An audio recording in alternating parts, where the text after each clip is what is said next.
Good afternoon, everybody. Thanks for tuning in to the Are You Listening Stand Up Now podcast. Got an exciting show for you guys today. You know, we like to have conversations. It's all the show's about. I'm over here in Florida. My co-host, Bo, he's in California. We talk about the news, topics, politics, everything that you guys love, but we also want to engage with some powerful interviews. So we have a guest on the show. You guys have probably seen her around. Her name is Luna. We're excited to have her on the show to share her viewpoints as we're celebrating Black History Month in America today. Luna, thanks for taking your time to come on the show. I'm not really excited to be here, but I do believe that you guys need to have some re-education on your white supremacist views. Well, I know it was tough for you to come on, and we do appreciate it. And I would say that I'm definitely not a white supremacist. I am a white guy, but I'm not a white supremacist. Well, do you support right-wing ideologies like two genders? Oh, there's only two genders. Well, Are there more? Are there more? that is a white supremacist social construct to oppress those that don't fit into the gender binary. If there's not two genders, how many are there? And before we get started with this interview, I'm a bit insulted that you guys aren't asking for preferred pronouns. That is just standard etiquette now. I do this with my students in my classroom. We need to make sure that we know each other's pronouns, and I would like you to respect my preferred pronouns. Before we go any Okay. further, what are your pronouns? My preferred. I'm actually gender fluid, and currently I am feeling like I don't fit into the gender binary, so I go by they them pronouns. So please be aware of that. Okay. I understand. I don't understand that. I don't understand that. Because you're a white supremacist, that's why you don't understand that. Gerard, I think I got a basis for this. So they do not want to be referred to by pronouns that we would usually describe them as. I think that's what she said. I was confused on the gender fluid part. How do we know what is going to be what at what time? Well, normally I wear different colors on certain days for whatever gender I feel like for the day. But I didn't have time today to put on the colored gender for they them pronouns. I do this with my students to make sure that they know what preferred pronouns they should use with me. So on they them days where I don't feel like I'm either gender, I like to wear all white. You don't think that confuses your students?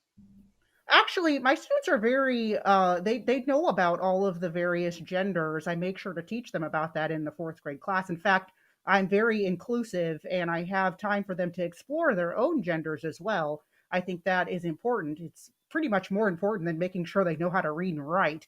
And I bring in a basket for them to explore their genders.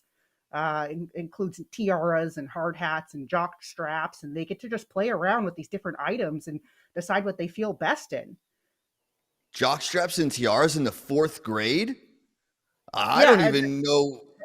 Children can decide their own gender. They have the ability to know what gender they are by the time they're 3 years old.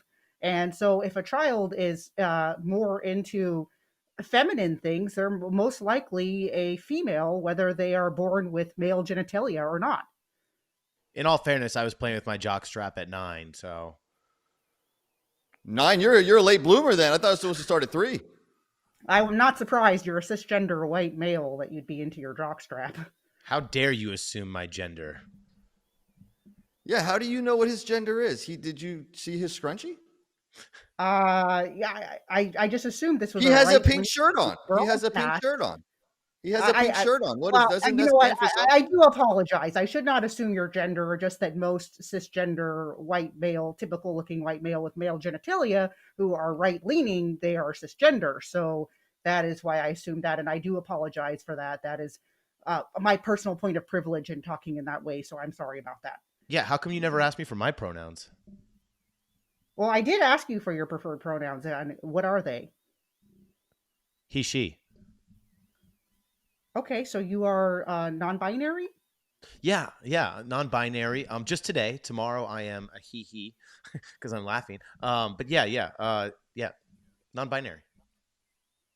Yeah, that's great. I think that's really good that you are really comfortable with your preferred gender, and I think that's how it should be for all kids in America right now. And there is definitely an agenda by the right wing to keep us in a two gender society, which I think that is, again, it's white supremacist. It's by the patriarchy to control us, and that multiple genders is the future. And I have several students in my class that have don't adhere to the gender binary. In fact, I have a student that refers to itself as it, and they like to use it pronouns. And yeah, we just have to make sure that we are being inclusive to those students. Yeah, and you mentioned Black History Month at the beginning. We are in Black History Month, and this is very triggering for me to be on a podcast with two white male presenting. Even though you say you're non-binary, you are very male presenting, and it's kind of intimidating for me to be here. So I don't know if I really want to continue this. Do you have any other questions for me? I mean, I consider this your re-education before your re-education camps that you all should be What? put into because you're in a cult. No, well, I'm glad that you came on. I know we got off the wrong foot with the pronouns. I am glad that you came on because I do want to talk about the Black History Month because I noticed your mask that you have. Your is it a face protector? I don't know. I mean, you're in your house. Are you in your house by yourself right now? Just Well, I curious. don't want to give any diseases to myself, you know. I mean, you can, especially when I go to the bathroom. I mean, I wear a mask all the time. Yeah, so I wear this mask because it's very important for me to tell my students that Black educators matter, and Oh, we have a lot of intersectional impressions. In fact, I think the only educator that matters more than me is the Indigenous polyamorous amputee. And yeah, so it's very important for me to show this message that Black educators matter. And yeah, it's basically a statement to my students, and they treat me differently because of this, which they should do since it is Black History Month. In fact, I'm very disappointed that my administrators didn't give me a parking spot, a better parking spot, or some sort of catered lunch, maybe a day at the spa. I mean, it is Black History Month, and I have dealt with 400 years of oppression from people that look like you. so you wouldn't want that for all teachers, just the ones by the color of their skin. Oh yeah, well, you guys have lived in a place of privilege for 400 years, and you've been oppressing Black Americans. So yes, we should be receiving some sort of reparation, especially from white males. I don't know what to say. What would you like those if you could? Speaking of the reparations, I'm glad you brought that up. If you could name that reparation amount, what do you think you would be owed for what has happened to Well, you? there Or is a reparation committee in San Francisco right now, and they have advised that Black Americans receive $5 million, and I think that is a fair amount. $5 million would be a fair amount for the oppression that we have had to deal with, especially dealing with the generational trauma of having ancestors that are Jamaican. I mean, oh, actually, well, ancestors that are slaves. Even though my ancestors are Jamaican, they didn't actually come here during slavery, but I am still owed reparations simply because of the color of my skin. and so you think that should be for everybody in California? Now, Bo, you live in California. What if you started identifying as a black male or female? Do you think that he would then That's have the very right to? inappropriate. He should not be appropriating black people. That's blackface. That's highly offensive. He is not a black person, and he needs to stick to his own race. I mean, identifying as another race is that's very racist of him. I don't even know why you would suggest that. So Well, wait, he's allowed to pick his gender, but right, not his race. right. That doesn't matter. The race is what you're born with, but your gender is a social construct, and you can change that. What if I don't feel like a straight white cis guy? I really can't continue this interview. I mean, both of you guys aren't even in masks. I'm feeling like I could be getting COVID during this interview. I'm sure you're unvaccinated. I've given you enough time. You understand that this is just not going to work out. And I honestly think that you guys just need to leave this country. You don't even belong in the U.S. And you should be replaced by immigrants that actually want to be here and actually will treat others with inclusivity and will get vaccinated on top of that. So I'm just going to go ahead and end this. I really don't know what else to tell you guys, but namaste and peace be with you. Uh, and Well, you're in a cult. Well, well, never have I ever. I mean, at least we got there to come on, or it hit they them. Did you remember what it was? I got confused. I think it was Did they, you get confused on that? she, they. She they, yeah, she they. Man, at least she they decided to come on. But wow, was that what you were expecting? I No, mean, I've seen her around on some other stuff, but whoa. I was kind of expecting her to talk to us and open up a little bit about her gender issues, and she just never. She just attacked us. That's what I was hoping to do from that. That's why we had Luna on the show, whatever gender she decides to be at different times. I don't want to misgender it thing because it could change tomorrow or by the time we air this, right? So just It comes call back them out. by their name. That's what I By do. their name, Luna. Yeah, There we Luna. go. That's the best thing. That's the best thing. Luna. Guys, wow. But that wasn't all we have for you guys today. I mean, that was definitely a great way to kick off the show. We have our next guest who really is an educator that made a difference and continues to make a difference. Her name is Kali Fontanilla, and she is going to be joining us all the way from her home in Florida. She's over here in my state now. And we're going to jump in and discuss the amazing things that she has done and has done for a little while now to not just help the education system, but to help parents. Like my shirt says, parents' rights matters. You know, I live in the state of Florida where there's been a lot of push and attack, and thankful for the governor, parental rights have been supported here in our state. So we're very thankful for that. And we're excited to have Kali come on. Before we jump in with her, I want to show you guys a brief clip where she, and I find this very bold, she went into the hot seat. She was on Dr. Phil where she was critiqued over her stance on CRT. We'll play that briefly and then we'll dive into the interview with Kali. Check this out.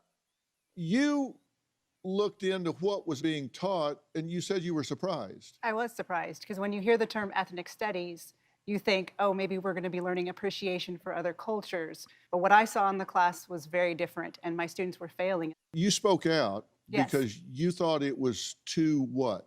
It's just from start to finish, it has this hyper race focused narrative throughout the whole lessons. I mean, like I shared that they were given a privilege quiz on day 5. Why are we doing this when we have a literacy crisis in America?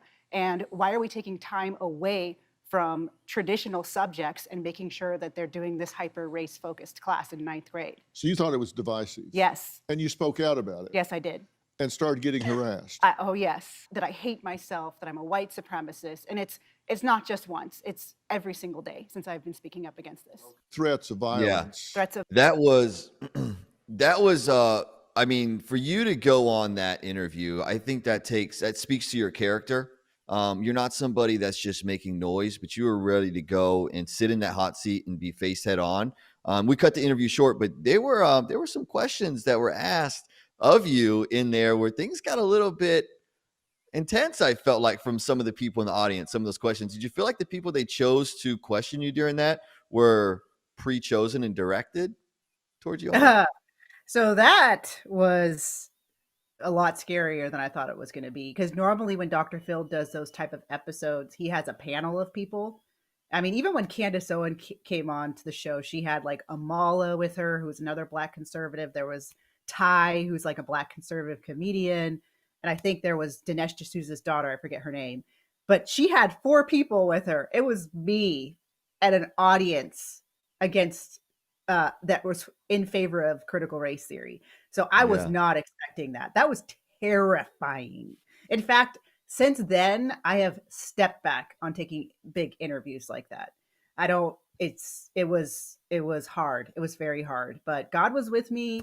And I definitely believe that the producers planted a lot of people in the audience that were in favor of critical race theory. In fact, there was a point in the episode where he asked who's in favor of critical race theory, and the whole audience raised their hand except for about 2 people.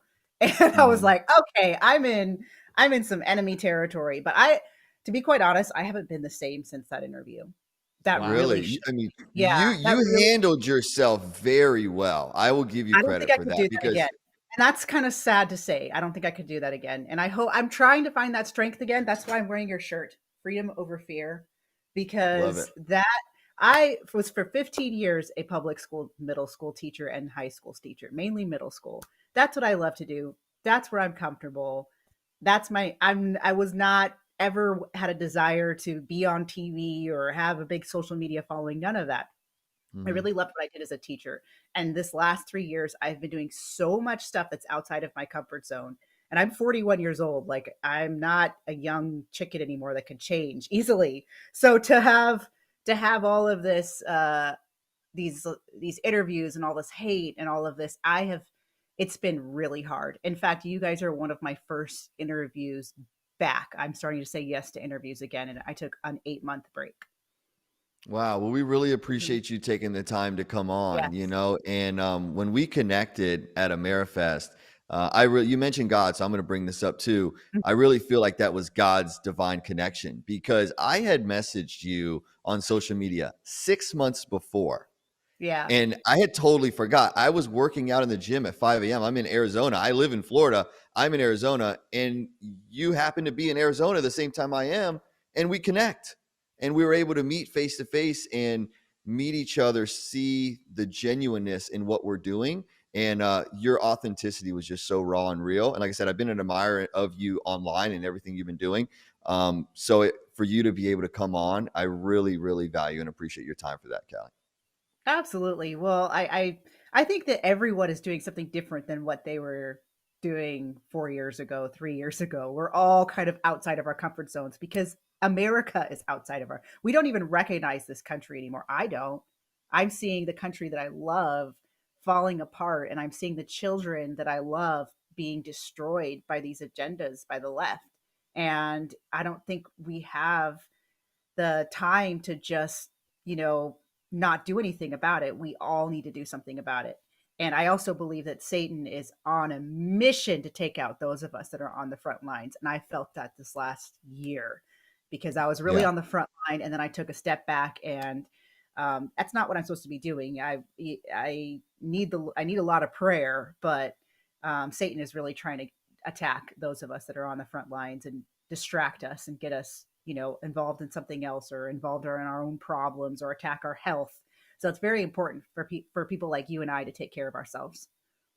No, and I couldn't agree more. I had a video when 2 years ago. If you told me I'd be doing this, I'd tell you you're absolutely nuts. I never had the idea that I would have a t-shirt brand or I'd be connecting with people and speaking out about these things because it wasn't so much in our face. It wasn't. But I'm the same way as you. I'm 38 years old, and I see the America that I grew up in, the America that's blessed me with the opportunities over opportunities. And I've made mistakes in my past, but I still had these opportunities to come back and right that. And I see those opportunities being taken away from my daughters. I have two that are 6 and 8 years old, and the destruction is happening. And if we don't stand up and stand up now, we're not going to have a nation to stand up in. I truly feel that in my core. It's a spiritual battle, but I also know that when we unite and come together and put God in the middle of it all, amazing things happen. So this country isn't lost, but it's going to take each one of us doing those uncomfortable things, inviting God into the center to guide us through this all.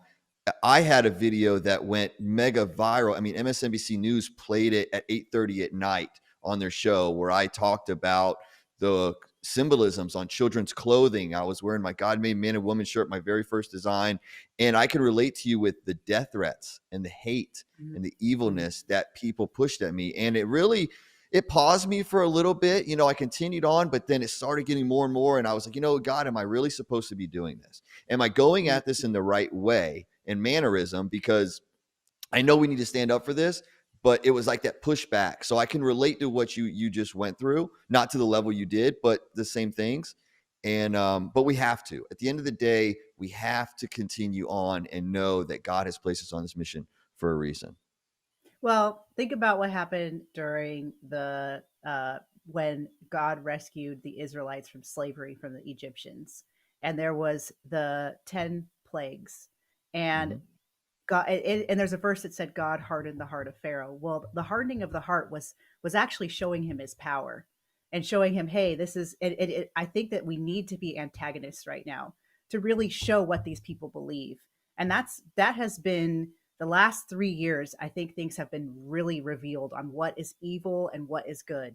Things used to be Mhm. kind of gray, There used to be a lot of gray area in our beliefs, and now it's kind of like, all right, this is pretty clear that this is evil. This is clear, like for example, abortion, and now the Satanists are admitting that abortion's a ritual, and so they're trying to Hmm. protect their abortion ritual in states that are trying to outlaw it, right? And make it so that you can't have abortions past 6 weeks or something like that. And now Satanists are saying, you know what, this is one of our rituals. Well, that makes it very clear that abortion is evil, right?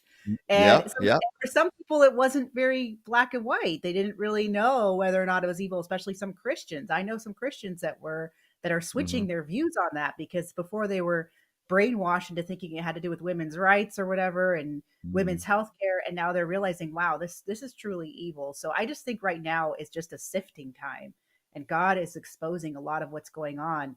And there's some people that are there to be the warm and fuzzy and embrace all of the Christians that are the new Christians that are coming in, or the people that are leaving the left and embracing God and Jesus and love and light. And then there's also some people that need to be on the front lines and exposing the darkness.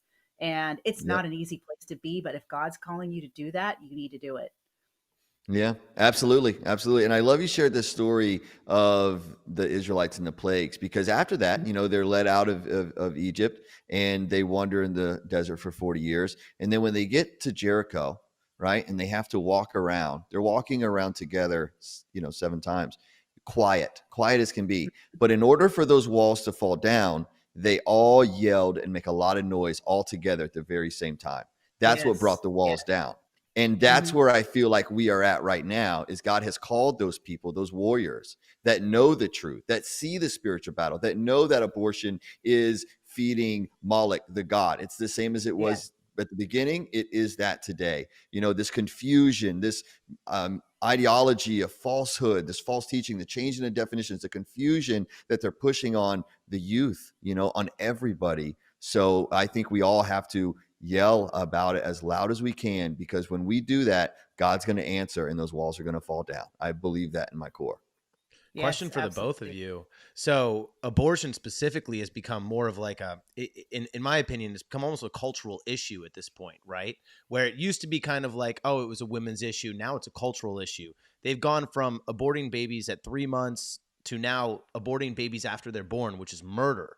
And I think that's what's going to help push this culture back the other direction. And I'm curious to know, like your thoughts on where we're at as a culture when it comes to abortion. Well, yeah, I used to be on the left, and I used to be pro-choice, and I had abortion myself in my early 20s, and that was my one chance to have a child. Um, I think that this whole idea that it's women's health care, when it actually destroys our health, it destroys a part of us. I will never be the same because of what I did. And it was my one chance to have a child on this earth. I know I'll meet that child in heaven, but I can't have kids now. And I don't think it was because of the abortion, but it's other health issues that I've been dealing with the last couple of years. And, and that's sad.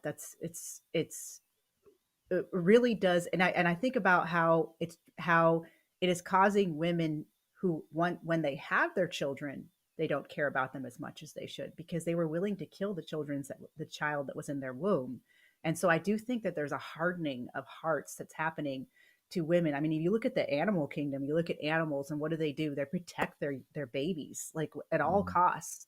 And that's what we should be doing right now. And look at what we're doing with our children. I mean, we're just sending them to these government schools that indoctrinate them, that destroy them, that are unsafe.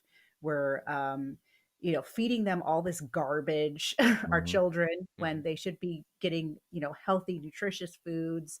And there's just this major attack that's happening on the family and on women, especially.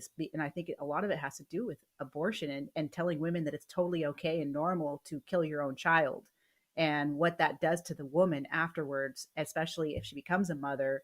And yeah, I don't have. I think that heartbeat bills are really good, and they're a good compromise right now, because to do a straight up abortion ban, they would flip out. But we need to keep also changing the culture and telling people exactly what this is doing to us. It's not women's health care. It's actually hurting women, and it's destroying these precious lives that are in their bodies. So just more awareness on what it is and what they're doing to these children. Yeah. Yeah, I would agree. You know, the flat out ban would just cause more uproar. You know, I'm pro life 100%. Um, I do believe that it's spiritual, that it's tied to, you know, feeding the devil and all the spirits that go into that. And I think you're right that it is going to take women being bold enough to admit, and share those stories that are tough to share, that you've had an abortion, that society got to you, but then the after effects of you unfortunately cannot have children, you know, or that anguish that a mother or woman still feels after the fact, you know, Well, going think on. about, And go ahead. I was going to no, go say ahead. that they say there should be a provision for rape, but if you look at the real statistics behind that, 80% of women that were raped and become pregnant, they actually keep their baby. And this is not something that is shared with people when they argue for this. And then of the 20% of women that decided to abort their baby, some of them have described the abortion as like a second rape. Think about the abortion procedure. You cannot stop it. Once it starts, you can't stop. So you can't say stop, stop. It's painful, it's scary, and you get something taken from you. And so a lot of these women have described it as but this education isn't out there. All they say is Mhm. we need to make sure that women that are raped are allowed to have abortions, when they don't share the other side of it, that there are some women that have been hurt by again for a second time, um, with the abortion that they have. Yeah. And so there's a lack of education and censorship of our side, of those that are pro life. We're not allowed to share those types of things in schools and stuff like that. Call me a Yeah, libertarian, but where I draw the line is like, it's tough for me to want to allow the government to have say over what somebody can do over their body. We all saw what happened with the vaccine.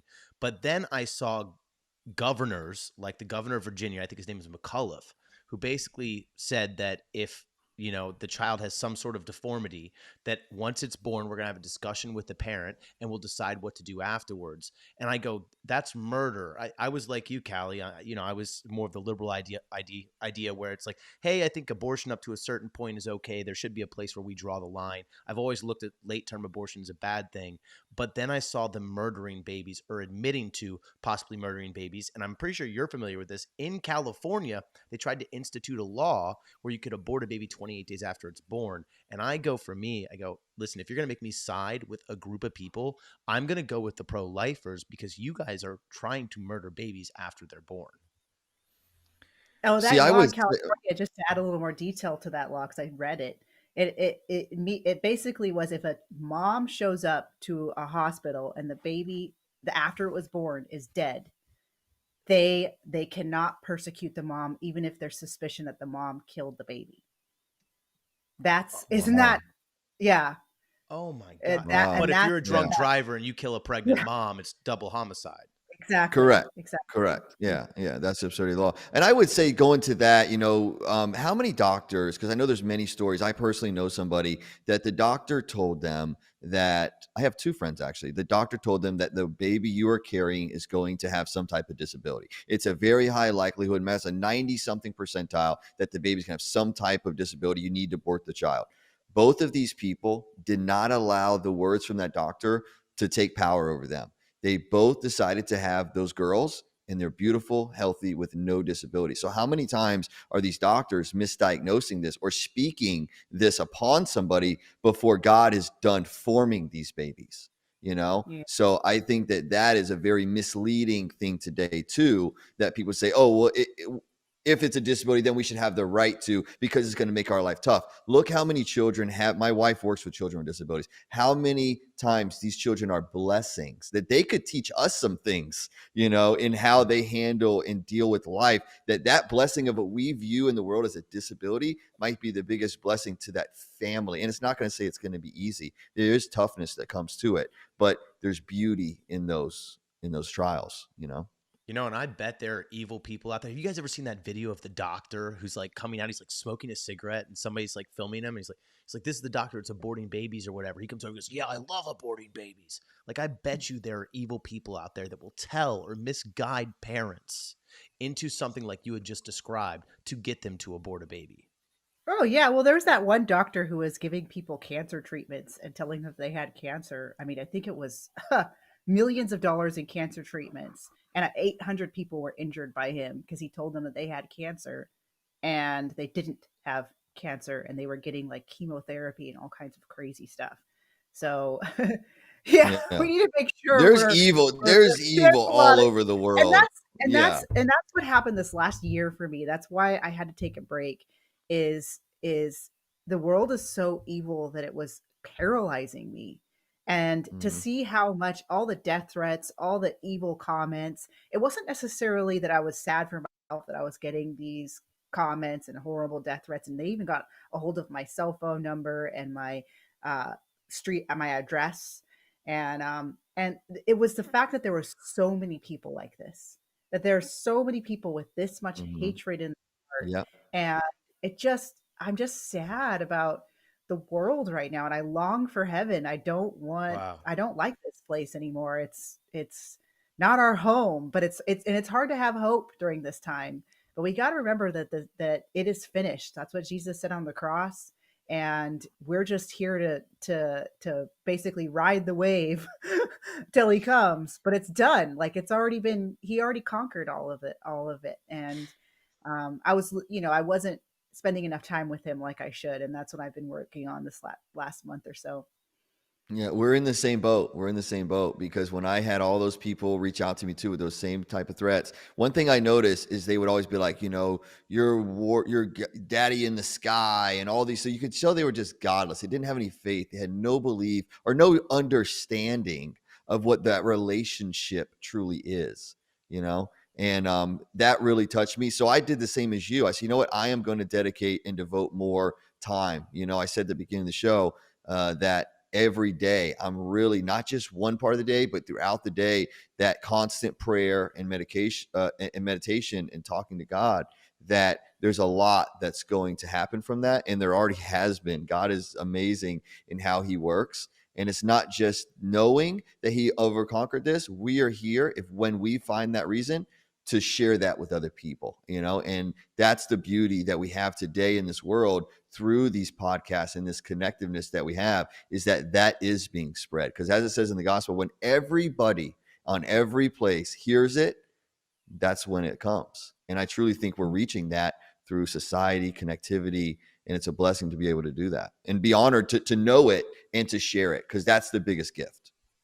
I do think we're winning. And I think it's because of you, Kali. I think it's because of people like us that are actually fighting back against what the evils are that are happening in this world. You shared your experience, and I can only imagine what that's like in California, especially the tech center.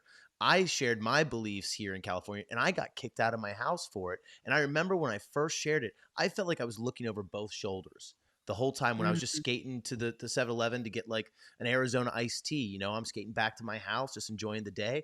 And I feel like I'm looking over both shoulders because people look at us with disdain and evilness, even though I would argue that they are the ones that are the least that are the most removed from God. Yeah, I 100%. I mean, the first thing I started speaking up against was Black Lives Matter. Yeah, me And- too, actually. yeah, and that's that's actually even more scary for someone like you too, because there was a time when if you were white and you spoke against Black Lives Matter, you were immediately canceled. It doesn't matter what you say, you were Mm-hmm. fired, you were doxxed, you were told you're a white supremacist, Yep. and yeah, and you were attacked by anyone. Even I would say there was a good amount of Christians that were supporting Black Lives Matter at the time Oh too, yeah. especially Oh right. yeah, yeah. Yeah, Well, and I there's a lot that's of Christians that are afraid to speak the truth. I yes, really feel that yes. they are controlled by society and Mhm. scared to really stand up and speak the truth. Yeah, absolutely. So yeah, speaking of that was I was getting lessons in support of Black Lives Matter Right. I was a public school teacher in California, Salinas High School District, and I was getting lessons that were in support of Black Lives Matter. And in the lesson, they were comparing Black Lives Matter movement to the civil rights movement. And there was a line in the lesson where it said, if you don't support if you don't support the Black Lives Matter movement, you would not support the civil rights movement. And I said, what? Like, and I didn't teach the lesson to my students. I was a tenured teacher. I had really good reputation in my district, but there's a lot of teachers that don't feel like they can say no to these lessons, and it's just pure indoctrination because the Black Lives Matter movement is evil. Like the women that founded it are Satanists. They worship ancestor worship, which is worshiping demons. They've even admitted that when you chant the names, it's to call on the spirit of the dead person. That they I sanction didn't know that. violence. Wow. Yeah. So there's a video of Patrice Cullors talking about how the reason why they want people to chant the names at the protests is to bring on the spirit of that dead person. Yeah. Well, Wow. and That's they're demonic. Yeah. Yeah. they're Yeah. self-proclaimed Marxists as well. Like, Exactly. Self-proclaimed Marxists. They have a black trans agenda too. They want to Yeah. disrupt the nuclear family. I mean, it's all this stuff is completely anti-Christian. And then I read their Breathe Act, which is what they were trying to push that year in 2020, and it include abolishing the police, abolishing the prison system, decriminalizing prostitution, decriminalizing selling of drugs, uh, raising the age of liability. So instead of 18-year-olds, it was going to be 24-year-olds will be tried as adults. I mean, it was just insane stuff that would create us in like a Mad Max society. We would Yeah. become, A hostile. if allowed, exactly. We would be I mean, you see what these Democrat run cities are like. Yeah. I mean, imagine that everywhere times 10. It makes sense if they're a demonic organization. I didn't know they were doing that to call on the spirits, that they would want hell on earth, because that's Yeah. literally what they want to. They want to expedite that. We're Yes. headed that way. You mentioned the Black Lives Matter tied to the civil rights movement. Have you seen this video that came out from? And Bo, correct me, I always get this wrong. Chato Is Jackson. it Chato Jackson? Have you seen this documentary? No, I haven't. So we'll play a brief clip of this, and we'll pause and talk about it. It's regarding Martin Luther King, the civil rights movement, and how Marxist communism was kind of involved in all of this. It's just a few minutes. If there's any point in the video you want to talk, just speak up, and we'll pause the video. Okay.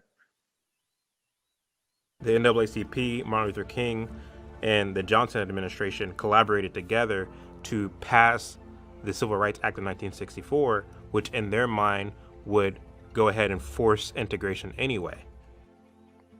Gascon and Ramen broke their promise to keep us safe. No. Ramen keeps... There's an ad. Hold on. There's Give an me ad. 1 second. You guys continue talking. Well, I'm going to mute this real quick.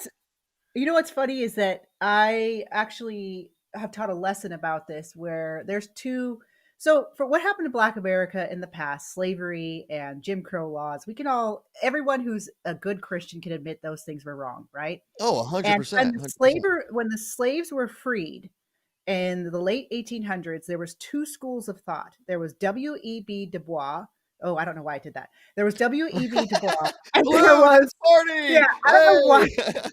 There's a setting on my I think it's the iMac. There was two schools of thought. There was W.E.B. Du Bois versus Booker T. Washington and George Washington Carver. And W.E.B. Du Bois was a huge communist, and he was into the government coming in and helping Black America and giving reparations and all of that stuff. And then Booker T. Washington and George Washington Carver were like, no, leave us alone. Do not let us build up ourselves. Just stay out of us. And let us prove to America that we can be integrated into society and become, contributors and inventors. And if you know the history of George Washington Carver, absolutely. Yeah. Washington opened up a university. And these two schools of thoughts have been in conflict for the last, 100+ years.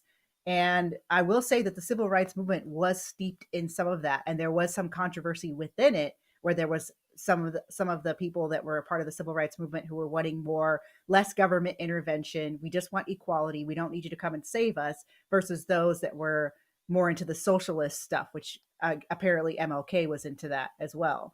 So I'm guessing that's what the documentary goes into. I want to Yeah, it does. It does. Go ahead, Bo. I want to add this. W.E. Du Bois, the only reason I even know his name is he's one of the people that sociology teachers profess throughout college universities when you're in sociology. I was a sociology minor, which, Mhm. going back to your point when we started this interview, you were, being told to teach these things in school. When I learned it, I was in college. I think at that point I have the ability to discern that white people can feel racism. But if they're teaching this stuff to children, that's where it gets really scary, and it becomes almost like a cult thing. It's like we have to teach these kids so they believe these things, and they're not based on facts. I don't know. So Yeah, and yeah, they do that at an early age. As a father of two girls, little children don't see skin color. They don't. They do not see it. It is not something natural. They are friends with everybody. They play along well. Just the other day, and my daughter, she's 8, almost 9. She just noticed for the first time and said, "Why is her friend's hair feel a little bit different?" At 9 years old for the first time. So that lets you Well, know that it's your, not. your daughter is a racist for pointing out her hair. You know how She that's would a be thing. said that, but that's just a natural. But it naturally That's came out. that's a She's not in a. microaggression. That's a yeah. They would You might, say that. They would say that. But that's a yeah, child's natural yeah, development. curiosity. Yeah, it's just Yeah, curiosity. yeah. Yeah, It's just the way it's supposed to develop, not being forced on at early ages to make you feel bad one way or another. we have to yeah, get your daughter into exactly. some re-education camps right now. Yeah.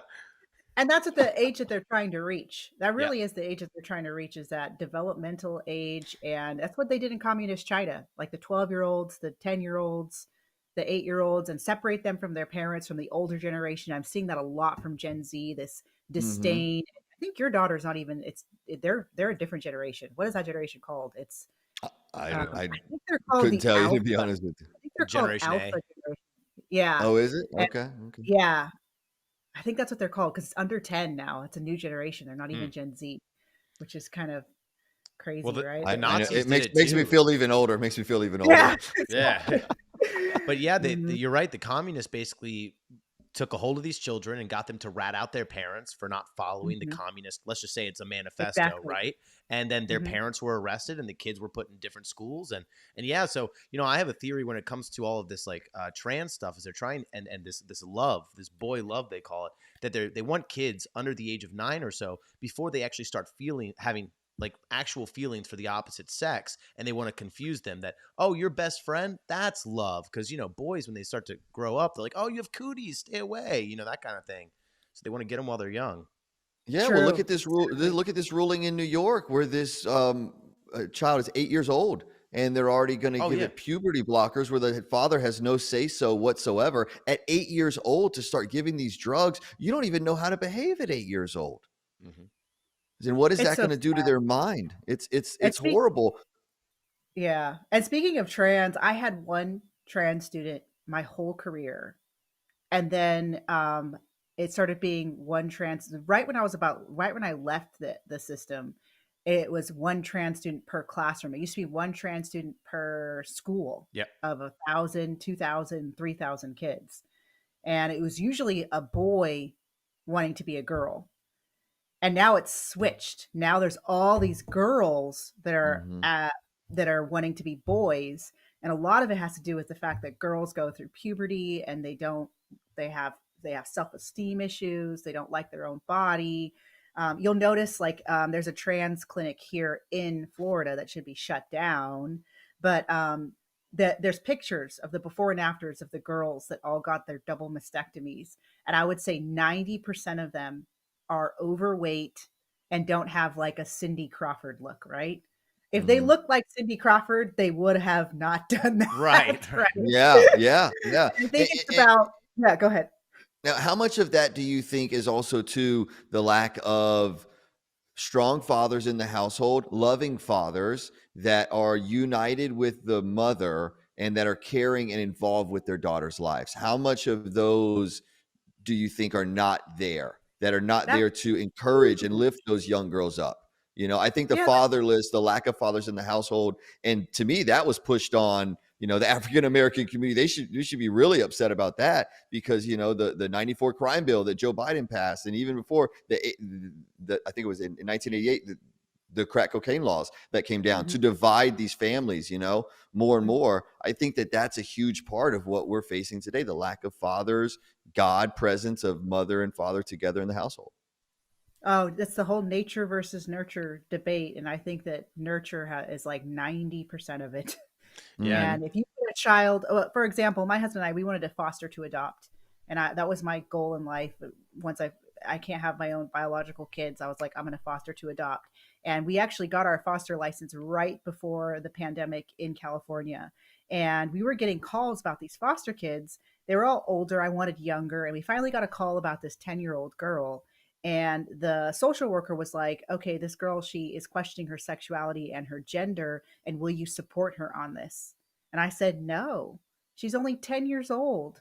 And if you look into studies on foster children, they are more likely to be LGBTQ and trans. And those kids are abused. They're abused children. And so there's definitely a connection between the parents and the way they treat their child and how the child loves themselves and treat themselves sexually and their gender and all of that. But after that, they stopped calling me. We didn't get any more calls for kids.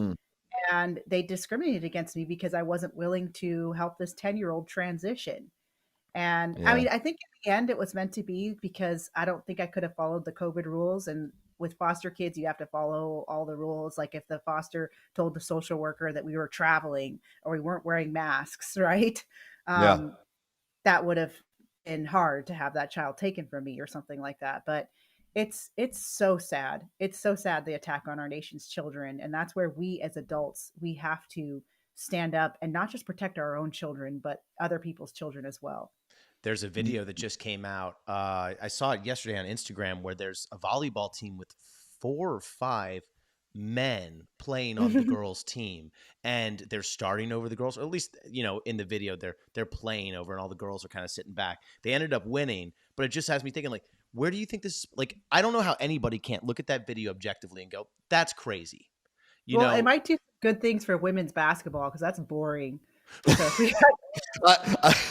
I said the other day on the show, I think that's what Dwayne Wade is doing. That's why he transitioned his son, because he's going to buy a WNBA team and he's going to put his son in there and take over. So that's his future retirement.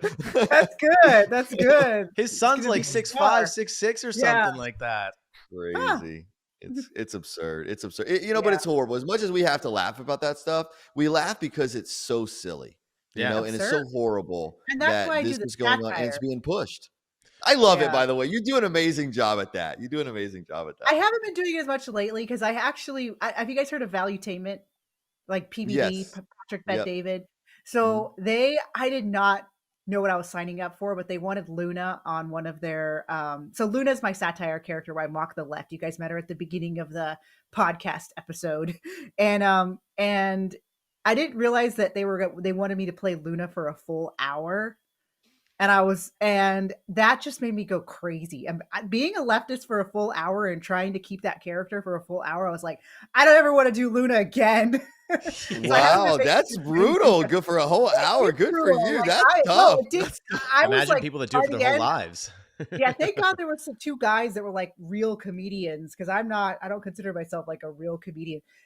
It's just not something that I could do. I'm terrified to be in front of audiences like that. And, but yeah, they were able to kind of carry the last half hour, because by a half hour in, I was like, I can't do this anymore. Like, I was like, I can't wait for this to end, playing this annoying character that everyone hates. Like, you do a great job at it. It's a great way to add humor and show people how silly that this really is, and to get their attention while doing it. Because I think at the end of the day, when we grew up, we're all around the same age, we were able to laugh about everything. You had like Naked Gun shows, and Blazing Saddles was earlier, and you could just laugh about things and it was okay.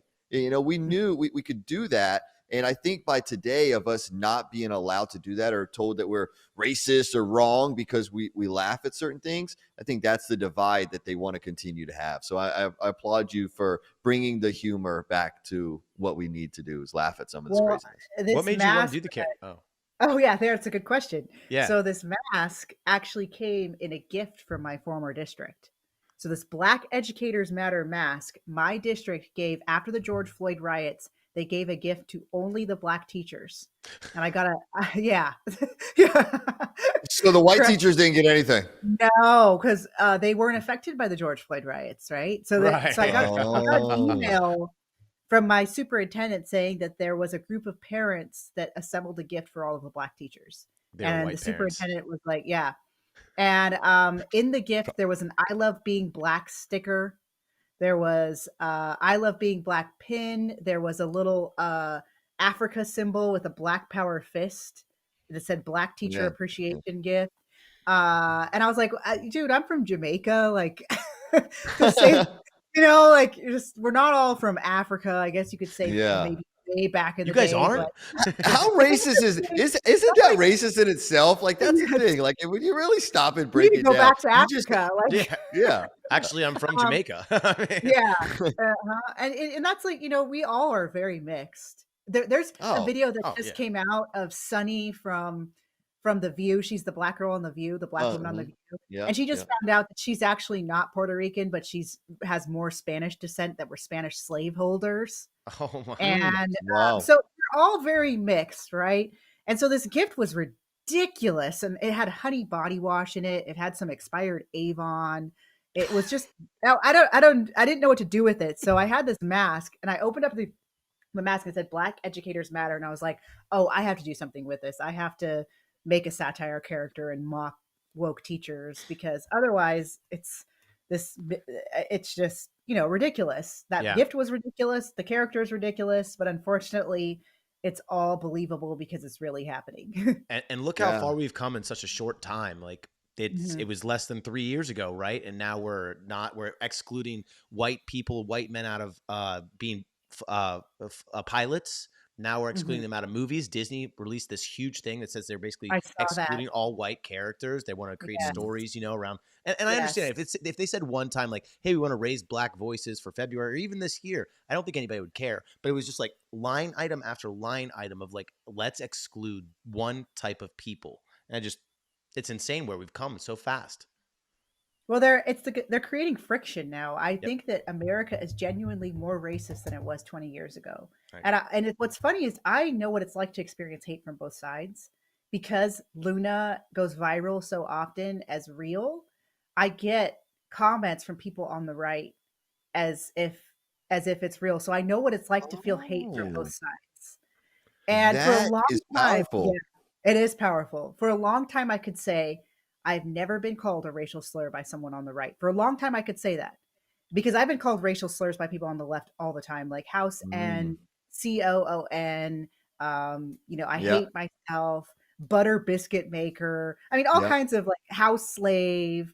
Yeah. You're sleeping with the white man. You're sleeping with your master. All this crazy stuff. Anyways, and then but I knew what it was like to receive hate from the right, and it was usually like, you need to be fired, you shouldn't be a teacher, you're crazy, someone please. But then this last 2 or 3 months since I've been posting the satire videos, I had a couple racial slurs from people on the right. And I was like, wow, that's so sad. Like, this is actually, I think that the people that were harboring maybe some racism in them, it's now coming out. And honestly, I don't blame them. I really don't. If you look at how obnoxious some of these Black leftists are and the things that they're saying about white people, it's going to cause anger in people that aren't emotionally stable, that don't have a high emotional intelligence.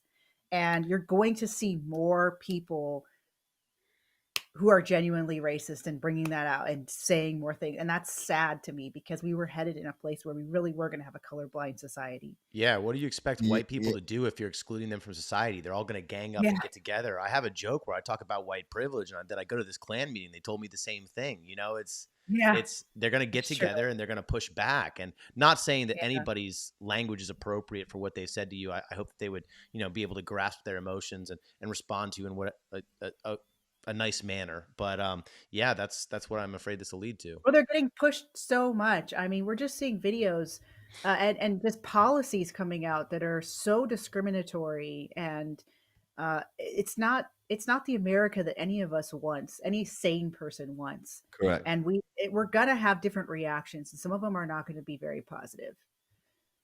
Yeah, no, I would agree definitely. There's growing up, I grew up in the South, South Florida, or in North Florida, but it's South Georgia basically.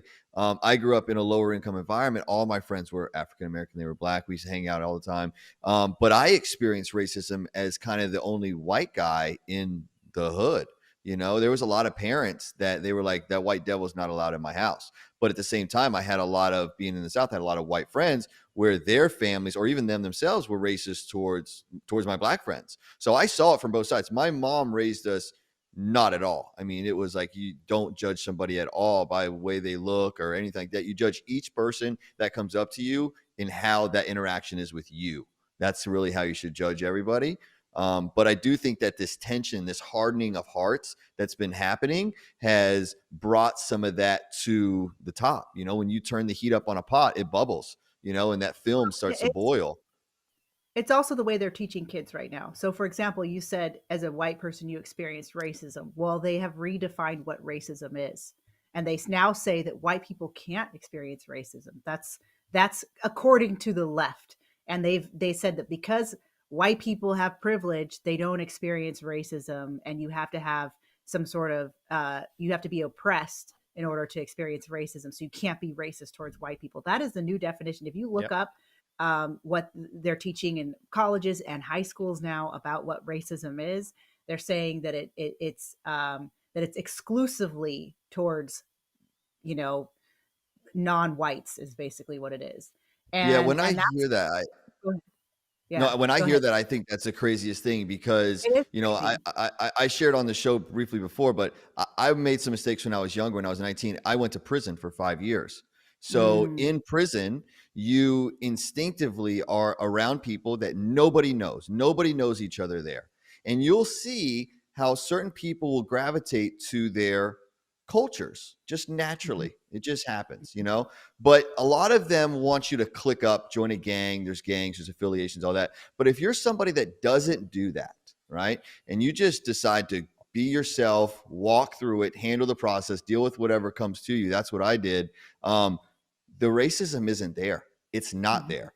And you will be in a room, you'll be put in a cell with somebody, and there's 85% of the prisons are they're black Americans, there are. But the guards, the white, the black, the Spanish, they all treat you like scum. They treat you the mhm, exact same. You put on the same pants that guy does, no matter the race. And when things go down, there's no racism. There's nothing that matters. Everybody comes together. And I think that America and society could actually learn something from that mindset and that group of people, because we all can help each other out and learn something from each other if we can just have these open dialogue conversations and connect and be our authentic self. That's what America needs to see, is what's going on in tons of prison yards behind the fence that nobody sees because they're miniature worlds in there. But it's the realness of how we need to act around each other to get along, because you Well, have to get mhm, along.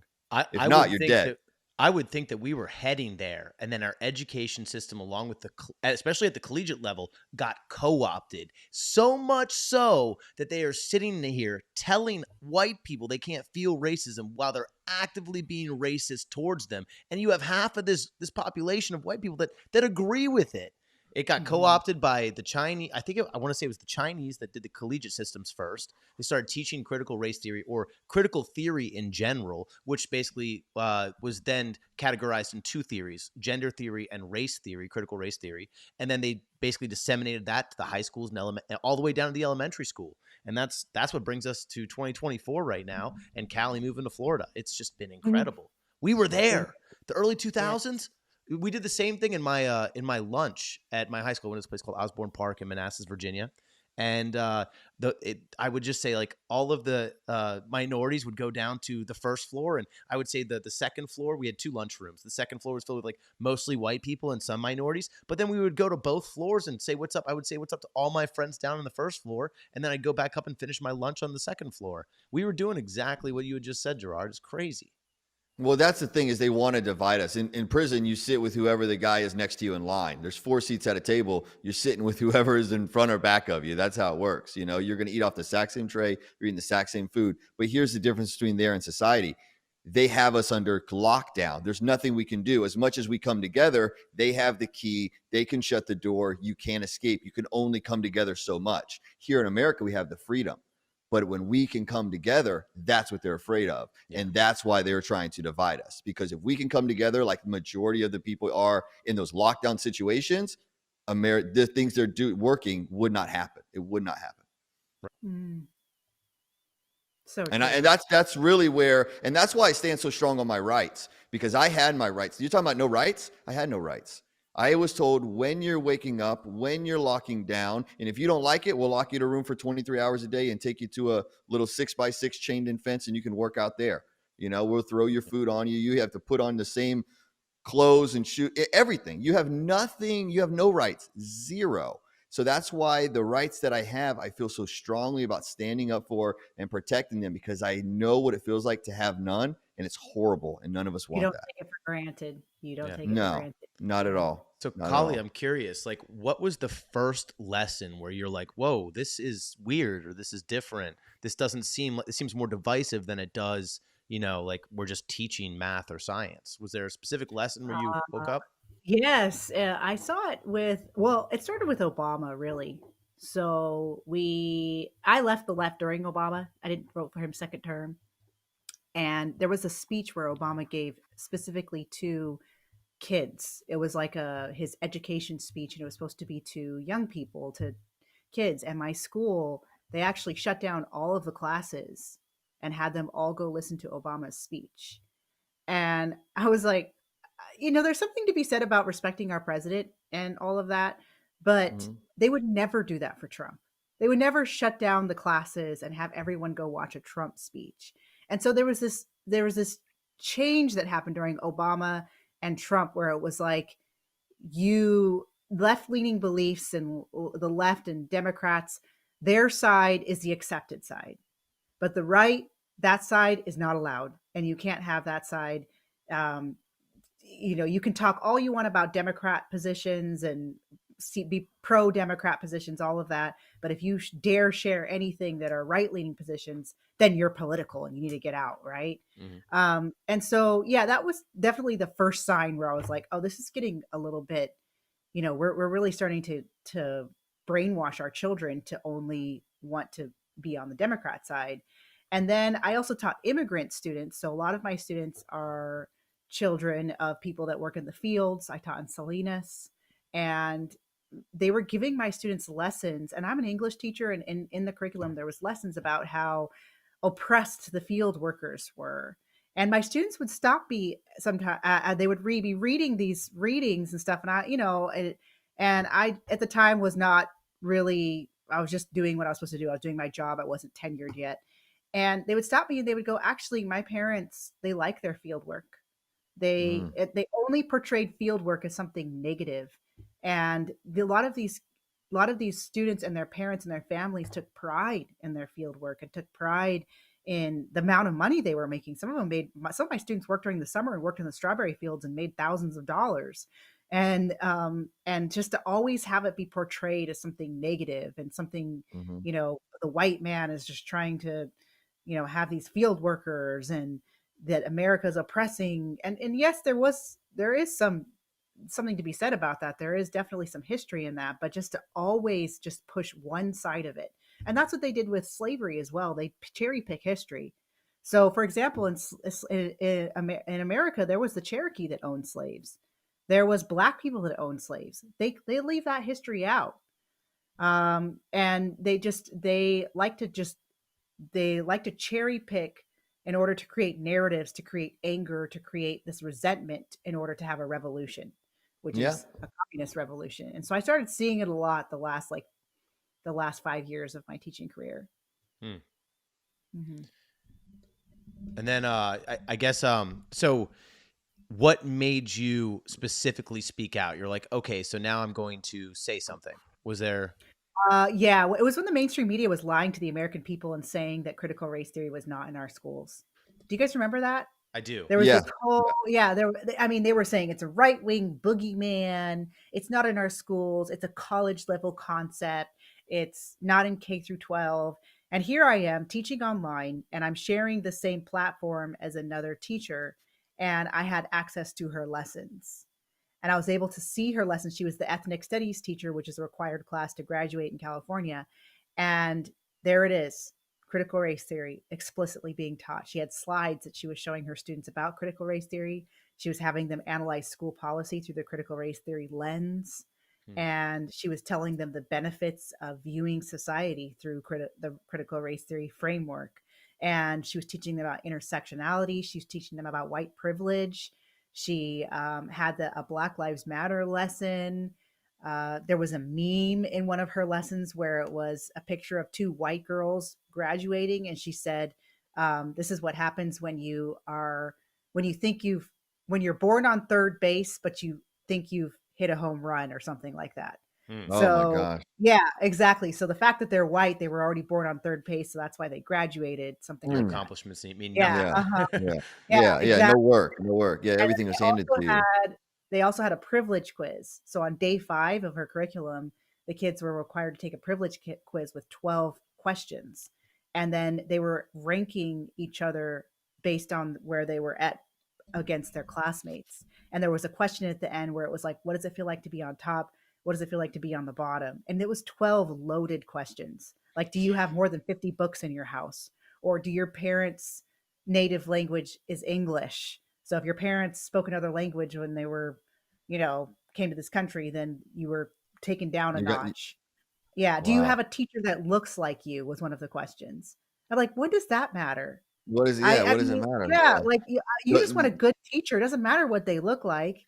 That doesn't mean that correct. and so it was just ridiculous. And so I decided to expose these lessons online anonymously and say, hey, America, look, it is in our schools and I have the proof. So what was your breaking point? Because you started exposing that, you started getting a lot of heat and kickback. What was kind of your breaking point when you realized that because you said your passion was teaching, you love that. You love being in the classroom and helping these kids. At what point did you realize that enough was enough and you said, I can't do this anymore after exposing so much? Because I know you had lots of kickback. Yeah, I did. And it really was actually, I will say I could handle all the leftist indoctrination. I was pretty even in my district. I would speak up about this stuff because I had tenure. I had a really good reputation, and my students, they respected me, and I had like some of the highest test scores of because I taught the English learners, and so I mean, I even wrote a letter to the staff when we had like a Black Lives Matter homeroom lesson, and I said, we shouldn't be required to teach this. And I wrote this whole letter on why. And I was willing to speak up about certain things, like, or when Biden won in 2020 or won in 2020. I don't think he won. But anyways, the teachers were all celebrating. And I was like, dude, during the staff meeting, I was like, excuse me, like, can we keep politics out of our staff meetings? And I would Mhm. speak up. But what really stopped me from wanting to go back to being a public school teacher was COVID, the masks, and the vaccine. I did not want to take Mhm. that vaccine. They were making teachers that didn't get the vaccine test every week. Yeah. So if you didn't get the vaccine, you had to get a COVID test every week. I thought it was And multiple times a week too. yeah, I mean, my district adopted a policy where it's once a week you had to get a COVID test. And so Wow. already marking us and having us be separated from the teachers that were vaccinated. And then the masks, I teach the English learners. I did not want to teach in a mask. And a lot of what you do with communication, you need to be able to see the face. And I didn't want to do that. And what it was doing to our students to have them just constantly be, it was stressful for them. You The saw it. stress of Yeah. it, Yeah. they were making them my students wanted to come back to school, and I told them, "You guys, what you're gonna come back to is not going to be what it was." They weren't letting them sit together at lunchtime. They were having them walk at certain ways on the hallway and yelling them if It's they like weren't walking. crazy. When you stop back and look at all the things that they made people do, you look back like, this is crazy. Yeah. You And there's know? no way I could force it. I wasn't gonna be able to force my students to wear Good masks. for There's no you. way. Good for you. Yeah, so that's what I decided to resign. I actually got an exemption and was able to continue teaching online for when they opened up the last 2 months of the school year, which is so dumb because they kept us shut down for a year and 2 months. And then they decided to open up the last 2 months of the school year, and I was like, "Well, I'm just gonna get an exemption to teach online for the last 2 months because I do not wanna go back to the in-person learning the way that they were going to do it Right. with all the Yeah. masks, with the set, making sure high schoolers social distance. I don't want to do that. Sorry. Yeah. Well, what Yeah. what blows my mind is it has come out, uh, several years later now that the 6 feet social distancing did nothing, the masks did nothing, the vaccinations did nothing. We got And no we all knew this. apologies. There's Yeah. no consequences. Yeah. What's going on? We Yeah. live in this like lawless society where people can make up arbitrary rules that people must follow, Force them and then on us. and then Yeah. have no consequences once we find out that they turn out to be They false want to and brush it void. over under the rug. They want to brush it under the Yeah. rug. There's no consequences for the ones at the top, and we all just have to obey. That's kind of how they want to do that. I think they were testing Yeah. out communism. You know, the closest Oh thing we yeah. can get to it. Like how close can we get to making every American obey us no matter what? And it kind And of just it's crazy. It sending broke. random checks. Like, Yeah. I would say it was more than just that test. I think it was a test of fear, right? Because look how many people locked down and did all those actions out of fear. And God doesn't give us a spirit of fear. He gives it a spirit of peace and a sound mind. But you can look and see the people that are overtaken, that have taken however many you know what's and wear the mask. They have that crazy look. They are terrified and petrified, and they do not have the spirit of God inside of them. And when they saw that many people react, they saw the churches close down, they saw the disruption that they had. That's where everything got heightened to a new level. And I think that that's where we are right now, is that they have already seen how many people that they have been able to push that way. And now they're coming with the master plan. I really feel that. But what it did is it woke a lot of people up. It Yeah. really stirred the faith, and the ones that saw it.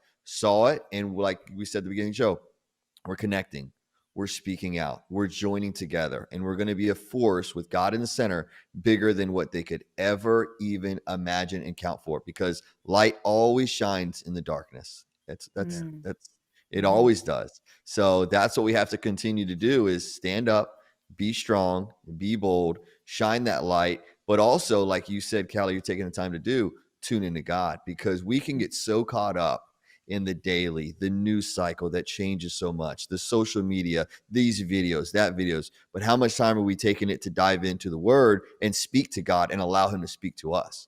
You know? So I really think that when we do that, amazing things are going to happen. You know, Callie, you have taken the opportunity to take the teaching career that you loved, everything that you went through. Not only are you a big voice in this movement and getting involved, you're writing papers and just really, really putting yourself out there. Like you said, something you never did before, which I think is beautiful. And it shows how God will use anybody. And when you think you're not good at something, he will lift you up and do that. I mean, I used to stutter as a child. Like, I was so bad, I went to speech class when kids went to PE. I could not speak. Now I have a voice that I know that's a gift from God and blessings to give me, that I have to share that with others. So I know he's using that for you. And you started your own homeschooling program. Is that correct? You want to tell Yes. us a little So bit I about have that? a What I led have you a to K do that? through 12. Sure. I have a K through 12 online school called Exodus Institute, and it's fully accredited. So if you are in a school choice state, it could possibly be free for you, especially in Arizona and Florida. It's a labor of love for this country. I wanted to create an option for parents that was affordable, that was tangible, where they can pull their kids from public schools, but then they don't necessarily have to be the child's teacher. And it's totally transparent. You can see what we're teaching the children, your child, which is what every school should be doing. And we also have an enrichment program that we're actually looking into rebranding pretty soon, which is exciting. And we're going to be calling it Young Patriots Academy, and that is only $20 per month, and that has lessons that counter the left. So those lessons are taught by me or my husband. They're lessons that basically Black Lives Matter, show the dangers of socialism, we share hero stories. It's got a lot of great lessons, and that's only $20 a month. So we have our fully accredited K through 12 program for parents that want a full program, and then we have our enrichment program which is Young Patriots Academy, and that is for parents that want to make sure their child is prepared to counter these arguments. Because I want to create an army of young people who are ready to influence their peers. All the peers that are being brainwashed right now, I want to make sure that we have young people that can counter them, because young people are their greatest influence. They will influence each other. And I also want them to be prepared before they go to college, because I've met a lot of parents who have said, I raised my child right. I did everything I could to make sure that I instilled these excellent values in them. And then they went to college and I lost them. And I want to make sure that we have a program in place to make sure these kids are solid in their beliefs, not just what my parents told me, but this is the truth. And that's the whole point of the enrichment program. That's crazy. I advocate against sending your kids to college at this point. That's kind of Yeah, where I'm at. but sad, but we also need doctors that are on our side. We need engineers that are on our side. And unfortunately, a lot of Correct. those positions need a college. And so I agree too with that, but it's at the same time, we can't just have left-leaning doctors. Right. Absolutely. Absolutely. Yeah. But a No, lot good of these point. doctor programs are having kids graduate under a I new know. doctor. I forgot what they call it, but Exactly. they basically give their lives to treating people based on their skin tone versus I actually know. treating They people. even have to take an oath, which is Yeah. sad. And that's what I want. I want to make sure these kids that do end up having to, like, let's say they have a desire to really be a teacher. You can't really teach in public schools unless you go to a four-year university and then go on Yeah. to a teacher program. I want them to be able to go through that program and not be indoctrinated by it. Be able to fight their professors and get through it and be prepared with all of the counter arguments. Or do we start new schools? We start new Yes. colleges. And Because yes, we exactly. we can't give these We're colleges our behind money that, anymore. though. Why would we give a college Yeah, my money to indoctrinate my children when I can give it I to know. Hillsdale College is a great college that teaches the documents that were found in this country. Yes. I'm not sure what their graduate programs are or what you can graduate from there with, but I know that they teach really good foundational rules about how this country was developed and created. I think it's a law school, but don't quote me. But this is a good step. I mean, this is congratulations to you Yes. for doing this, because this is a lot of work that you and your husband had to put in to start this. No doubt about it, to be accredited, to do all that, but also to think not just for the parents that are the homeschool option, because not every parent has that availability in their schedule, but they see the stuff going on. So you found this other resource and you made it affordable at $20 a month, where you can arm these parents, where the students, with the tools they need to speak intelligently on these issues. So I think Yeah, that's we have beautiful how some you came parents that together on go both through the sides. lessons. I have some What was- parents that go through the lessons with their students, the one in our enrichment program, and they love it because they're also learning as well. Because Oh do yeah. you know like there's a whole lesson on what happened in Venezuela, and it goes through their collapse, and it goes through the history of what Venezuela was like in the 70s, and it was they were known as the people who always buy two. They were so economically prosperous, so when they would Mhm. come into a business, they would buy two of everything. And then it completely collapsed because of socialism and all of the history behind that. And there's a lesson on that. And so a lot of the parents are enjoying it as well alongside their students. Their kids. Yeah, no, there's a great information. In Venezuela, I went to a event and there was a guy speaking on that, and I didn't know this, but they had where they amended basically their Bill of Rights, and it was under the pretense of to help the government, right? And that's kind of what in America they want to do for term limits. We need to have this convention of states. But when we do that, they can amend everything. So something that people are advocating for will be the exact same thing that destroys us, because that's what happened in Venezuela. And he was saying how the same things that Venezuela and same things they use there to destroy that nation are the same tools they're actually using today. And a lot of the history in Venezuela and America are actually very similar. So that's awesome that you have some of that in your courses, because a lot of people don't know that. I didn't know that at 38 years old. I was 37 when I went to that event, and I was educated by this guy who came from Venezuela and was teaching this course. So applaud you for including that in your courses. That's amazing. Do you have a favorite lesson that's in your course? I have a lesson on the American dream. Oh, And I that love was that. my favorite. Yeah, because the left is trying to teach young people that the American dream is not real. It's dead. It's Yeah. not for black people or something like that. And That's it's not true. It totally just happens when you're false. Yeah. asleep, you know? Yeah. And so they learn about stories about people who came here and went from rags to riches, and they learn about all the statistics, the fact that that there's Nigerian Americans that are doing better than white Americans. Yep. There's Yeah. Asians and Indians that have the highest income. Like I think the average Yeah. Indian American from India, it's $100,000 a year is their average income. Wow. So, and Yeah. they have skin browner than mine, you know, like, Well, I would Africans, believe it. When I was in elementary school, my best friend, his name was Sean Sukram. His parents came here, and they were Indian. They came from Canada originally down here, and I mean, very successful. I think they both were doctors. He's a pharmacist. You know, I would definitely. But they were very disciplined. But I tell you what, they were together as a family. They Mhm. had strong family values, and Exactly. if that doesn't show you how that builds you and sets you up for success, that's the key. That's the key. Mhm.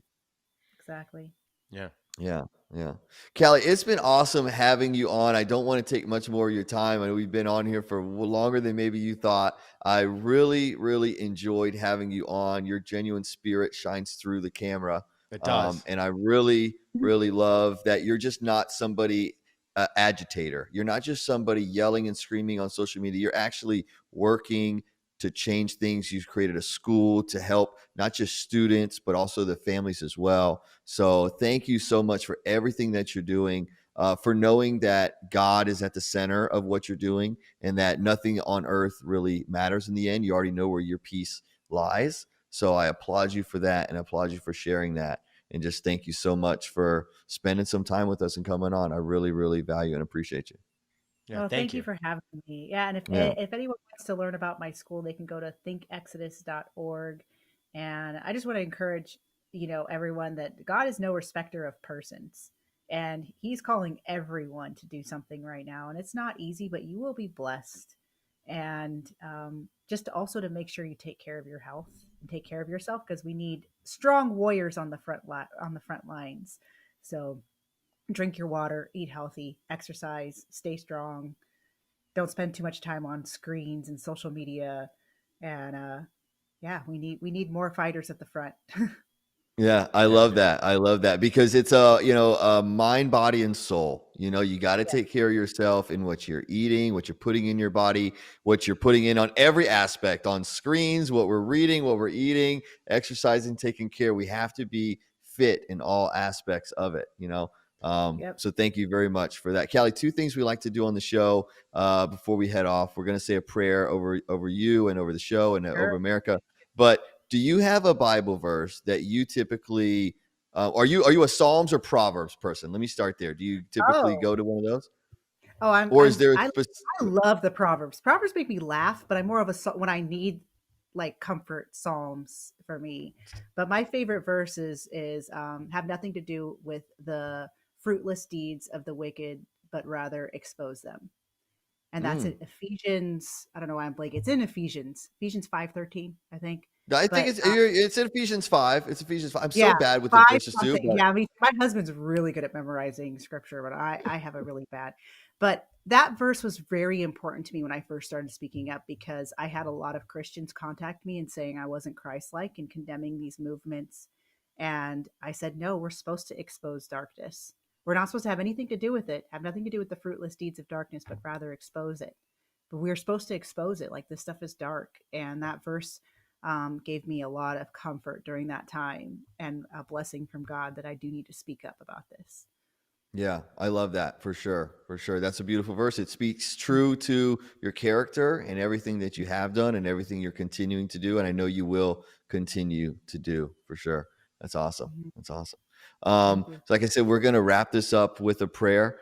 Okay. Is there anything specific that you want us to pray for? I'm going to pray over just you and your business and everything else, but is there any specific request that you have?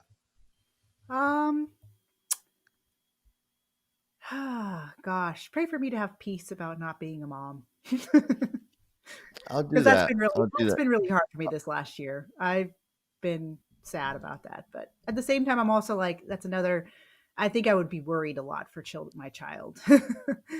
Are you guys still optioned to be foster or adopt? Is that something you're still open to, or is that not There's something? just so much drama involved with that now. Mhm. Maybe adopting, it's, what they have to do to steady your household, steady. Yeah. I went Yeah. through all of that to become a foster parent, and that was really hard. They like go into everything that has had, Yeah. I was addicted to drugs when I was 19. I was sexually assaulted, and they go into all of that and they write it all down and they make you, and I'm like, I don't really want to go through all that to be a mom. Mm. Like God knows, God has healed me, and Yeah. have our house. I mean, it's good that they do that. I think that's great. We should be, but I don't know if I'm mentally in a place where I want to go through that kind of scrutiny in order to have a child in my home. And so I just peace understand that. about, No, for sure. And I'll add to what you said. I think it's horrible that in America, it's so much easier to have an abortion than it is to adopt. Mm. yeah, Right? Shouldn't it be the Amen. opposite?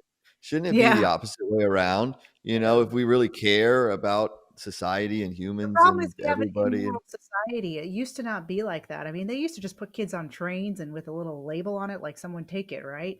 yeah, But we're so immoral now that we have to have all of these, red tape for anything to do anything, because there are people that will hurt children, and there's more of them now than there was 100 years ago. So I understand why we need to have all of these processes, but it is draining. It's draining. yeah, no, for Well, I sure, think for you would sure. make a great mother. Just, No, thanks. I mean, Oh, I'm there's praying no for you. doubt about it. There's no Yeah. doubt about it. The right God is going to use the gifts that He has given you, as He already has. He's going to Yes, continue to use those in so yes, many ways that we don't even know or haven't even seen yet. So Mm. I would say never close a door on something that God is trying to open. true, Right. true, So that's absolutely. I'll leave it with that thought before we go Amen. into this, Uh-huh. for sure. Dear Heavenly Father, we just thank you for this wonderful opportunity to be able to connect, to be able to speak about you and your truth. Father, we just thank you for the blessings that you have given us in life. We thank you for the trials that you have given us, for it's through the hardships that we draw closer to you and that we see the light that you have given us that we need to shed into this dark, dark world. Father, we just pray for anybody out there that's lost. We pray for all those children that are confused, for anybody that doesn't know your spirit, doesn't know your love, that you'll just reach out and touch them. Father, allow that spirit to abide within them and grow and give them the peace that only you can give. God, we just thank you for uniting us together so we can have these conversations. We just pray that your unifying power comes over all America and the whole world, so more people will see your peace, feel your power, feel your love, and they will draw near to you. Continue to lift Kali up, put a blessing over her business, allow it to prosper, protect her and her husband. And we know that you have something amazing in store for her, and that those blessings will come to her and her family as it grows in your will. Father, we just thank you once again for coming together. We pray all these things in the heavenly name of Jesus. Amen. Amen. Callie, thank you so much for coming on. It really was a pleasure, and we'll stay in touch. Sounds good. Have a great day, guys. Thanks for tuning You in. too. If you like the show, you know what to do. Subscribe, share it with somebody else, guys. We're only going to grow through each one of you. And if you like the shirts that we have on, you want to support the brand, standupnowapparel.com. Use the promo code listening. You can get 20% off, and 10% of that is tithed back to Wounded Veterans Relief Fund and other organizations. And there's a lot of organizations and people that need support. We tithe all that back to them, guys. So we can't do this without you. Thanks for tuning in. Share it with somebody else. Have a wonderful day.